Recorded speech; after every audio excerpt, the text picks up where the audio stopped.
everyone! Hello!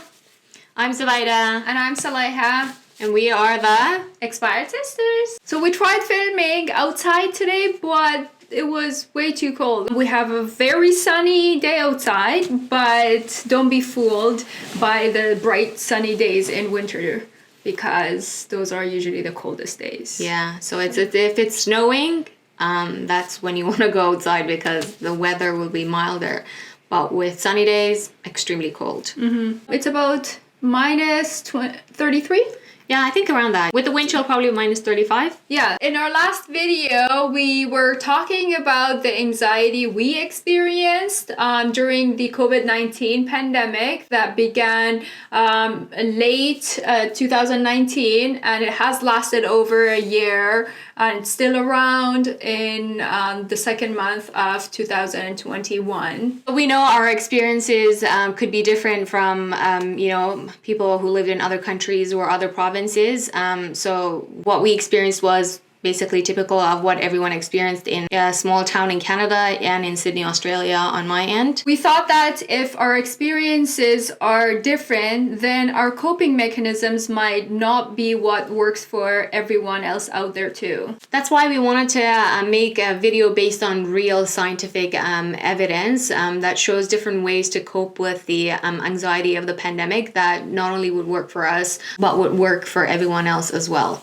Just to give a little bit of background information about us, I have an honors degree in psychology, and I'm currently working within the mental health field, predominantly working with vulnerable youth. And I have an honors degree in neuroscience, and I'm currently working on my master's degree in occupational therapy. So we have a lot of experience reading and appraising scientific articles during our years as university students. And because we have done our own research during our honors year, we do have some understanding of what scientific research is about. We have included a reference list of all the scientific papers that we have read prior to making this video in the description box down below. And if you want to read further, then you can go and check those out. But do bear in mind that not all of them might be available to the general public because we did access them through our university websites. Yeah. And if you want to read them still and you don't have access to them, you may have to pay a fee. We hope you find these tips and suggestions helpful. And if you do, please do give us a thumbs up and subscribe to our channel and share this video with your friends and families. So if you think about it, within a few short months, ordinary people around the world have started to cope with confusing and contradictory public messages that foretell doom and disaster. And to make it even worse, they have to deal with all of this in social isolation. Some of the healthy ways to cope with stress are the following. Take breaks from watching, reading, or listening to news stories, including social media. Like I said in our previous video, that it helped me when I moved away from social media, when I stopped scrolling and following the news all the time. Don't get us wrong, it's good to be informed, but hearing about the pandemic constantly can be very upsetting. Consider limiting news to just a couple of times a day. Yeah. And disconnecting from phone, TV, and computer for a while. Have a structure to your day. Schedule things. Schedule time to be away from the news, away from screens in general. Because the more you hear about it, the information changes so rapidly and you're going to keep hearing different stories. And there's also a lot of misinformation out there that can make your anxiety much worse than it needs to be. So structure a time in your day that you want to be informed, maybe middle of the day, so it's not early in the morning, that you're not ruining your whole day, and it's also not close to you falling asleep so it doesn't ruin your sleep. So schedule a time that if you do hear a bad news or something negative, it doesn't affect your sleep or your whole day. And if you have somebody that you can trust, maybe ask them news. If you are one of those people who can get lost in the world of internet, and once you start reading a news, then you go to the next one and the next one and the next one, and it just gets unhealthy, then ask somebody that you trust about what's going on. One of the most important things to do when you're coping with stress and anxiety is to take care of your body. Take deep breaths and stretch and meditate. Recently, I had the privilege of receiving some training in psychological first aid and cognitive behavioral therapy and mindfulness, and I cannot stress enough about the importance of breathing exercises in coping with stress and anxiety. And if you're looking at finding out more information about mindfulness, that we're just going to leave a link down in the description box to a course on mindfulness that I took actually. It has videos, articles, everything on mindfulness, and it teaches you how to learn to practice mindfulness on your own. Try to eat healthy and well-balanced meals. Don't binge on food, especially junk food and processed food. It's easy to get carried away with eating and how you snack or how many times you snack per day when you don't really have much to do in your day. And the stockpiling doesn't help. I remember back when the pandemic first started, I used to go shopping and buy like 2-3 times the amount of groceries that we needed in a week because I wanted to limit the number of times I went out again the next couple of weeks. But then a week later, I would go and buy the same amount because they were all gone within a week. But the thing is that we didn't really realize that we were binge eating until everything in the cupboard was finished. We needed to get more groceries. And that's the thing about food. Our brain is wired to make us eat more. So as you eat, let's say sugary foods or fatty foods, then your brain creates this feeling of happiness inside. So it can be an unhealthy coping mechanism. So your brain is wired to reinforces that habit of eating because in prehistoric times, that was very useful. So if you found a good source of food, then when you ate, the good, positive feeling associated with that would make you come back and look for more. And that wiring of the brain is used by companies like chips companies, Coca-Cola companies, all of them, to make the perfect recipe to grab you and to keep you wanting more. So one of the ways that you can deal with this is, again, practice mindfulness. You will see that in the course that we've linked.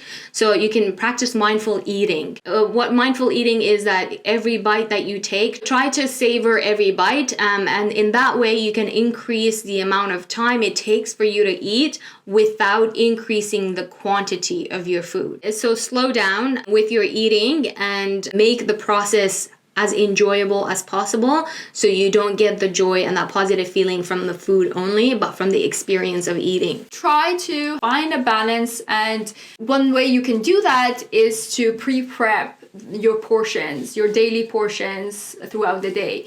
So instead of having like a bag of chips, have like a small bowl of chips. That way when the chips is finished, you know that you've already had a whole bowl and that's enough, and prevent yourself from overeating that way. Before the pandemic, our day had natural structure to it. You got ready in the morning for your school or work, and that's when you had your breakfast, then you had your lunchtime, and then you'd come home and had dinner. But because most of us are at home, that natural order and structure of your day may have been disrupted. Then your eating cycle may be disrupted as well. And our brain likes to be within a routine. So try to plan your meals ahead of time, not just in terms of like what you're going to cook, but the time of your meals. Structure your day in a way that your day is broken down by the number of meals that you eat. And another way to cope with stress and anxiety is to exercise regularly. Yes. It's very important to engage in physically active leisure activities during your day, especially during a pandemic, because exercise has been linked to immune system. So when you exercise more, you're boosting your immune system. Also, because sedentary behavior is linked to rapid muscle loss, and it can also break down your neuromuscular junction and your nerve fibers, so that Neuromuscular junction is where your nerves attach to your muscles, and it can decrease cardiovascular health, so your heart health. Exercise is very, very important for your heart. And it can also increase the levels of hormones such as serotonin, norepinephrine, and dopamine. Yes, and those are all important for stabilizing your mood, your feelings of well-being and happiness. And the next thing you can do is to get plenty of sleep, but not too much sleep. Please, because I do that and that's not healthy. Moderation in everything, okay? So unfortunately, sleep is one of the most common activities that is affected and disrupted by stress and anxiety. And because we're mostly at home during the pandemic, and you're working from home, you're studying from home, so the amount of sleep you're getting might have increased.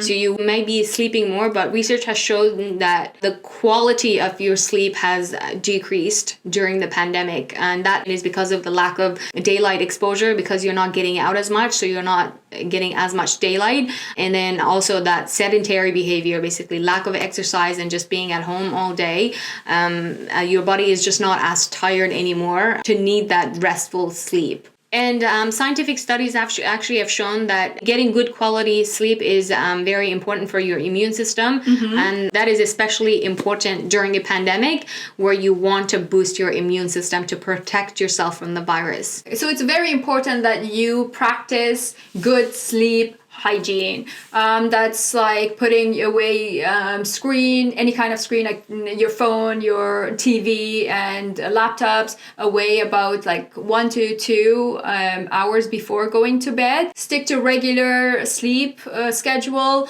Don't oversleep. That's all I have.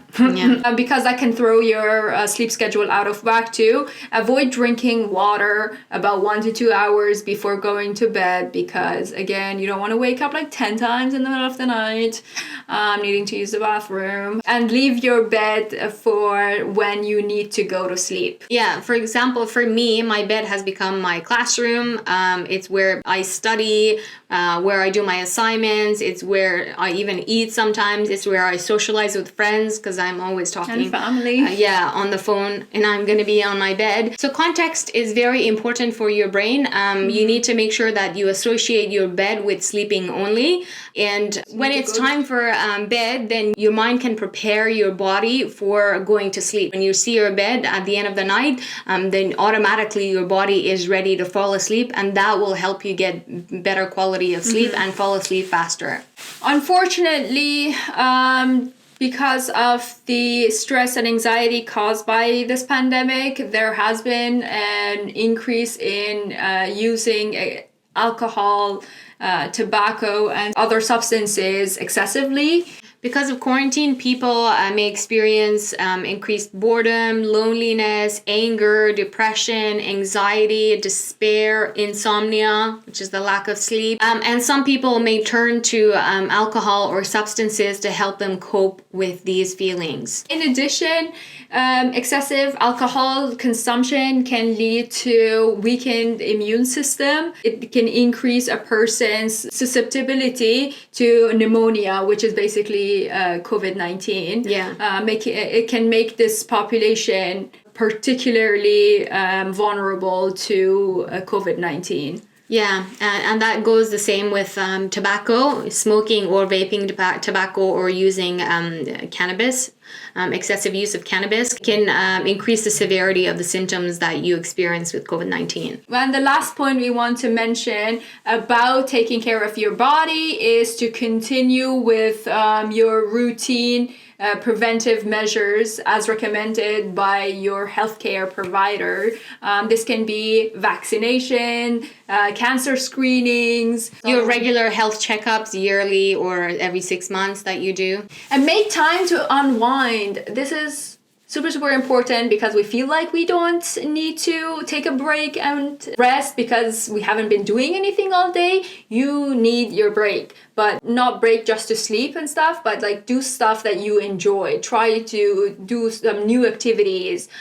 For me, in the last video, for example, I was mentioning that what helped me was getting out, going for long drives, going for walks around the neighborhood, and maybe even like out of the city. And do something that doesn't involve technology, like read a book, try a new skill like knitting, maybe learn a new language, or do a puzzle. With your family. This is especially good for families with children. Play board games. Yeah, play board games. And this can be very helpful in making that bond and connection with your family members. You know, one positive thing during this pandemic has been that people are connecting with their loved ones a bit more, even though sometimes it might be from a distance. To wrap up, we understand that this video can be a little heavy with information, but if you made it through, then we hope you liked it, because we put a lot of thought and time into making it as informative, simple, and concise for you as possible. And more importantly, we hope that you take a positive thing or two from the tips and suggestions that we shared, and implement it in your daily lives, not just for coping with the anxiety of the pandemic, but even when the pandemic is finished, you can use these to help you deal with anxiety and stress in general. If you found this video helpful, then please share it with your social groups, like your friends and families, and your pets if they need to see this. And lastly, we are interested in knowing how you have been dealing with the pandemic anxiety in the past year, and which one of these tips that we mentioned have you been using without knowing that they're actually backed up by scientific research. Let us know in the comment section below, and we look forward to reading them. And if there are tips that have helped you but we haven't mentioned in the video, leave them in the comments to help other people and help us deal with the anxiety. Thank you so much for watching, and if you want to see more informative videos like this one, then don't forget to like this video and subscribe to our channel. We really appreciate your time. That's it for us for today. We hope you enjoyed the video, and we'll see you next time.